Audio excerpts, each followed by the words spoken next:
الشريعه للصون والتوثيق اننا نجمعوا ماده ونلموها. يعني هذا الهدف من البرنامج مش للاستمتاع فقط والفرجه، وانما هو هدف له جانب عنده جانب اكاديمي نعالجوه، لان اليوم الدراسي تاع بوحل وراه لازم يخرج لنا بتوصيات. المحاضرات الاكاديميه خاص تمد لنا قيمه علميه من قبل هاد الدكاتره والاساتذه للمشاركين. تلميذ الادب الشعبي تحمل في طياتها برنامجا تاليا ومتنوعا، في ورشات، في معارض، في عروض، في محاضرات اكاديميه، في يوم دراسي، في خرجات ميدانيه، يعني في على مستوى 10 بلاد. نحافظوا عليه من السرقه، يعني كثير من الاشياء اللي راح تروح لنا من السرقه ونخليوه للاجيال البرنامج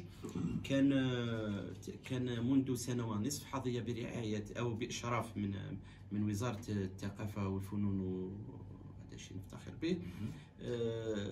حقيقه يدخل ضمن الاهداف اللي تسعى الجمعيه اليها، انه يزور الورشات اللي حتكون كاينه، يزور اجنحه المعارض اللي حتكون كاينه، نشتغلوا بجزء من هذيك الخمس الاصناف اللي محددهم لنا اليونسكو في التراث اللامادي. خدمنا في التراث الشفهي. التراث الشفهي امتداد نتاعو هو الادب الشعبي. ليه جاءت هذه الفكره؟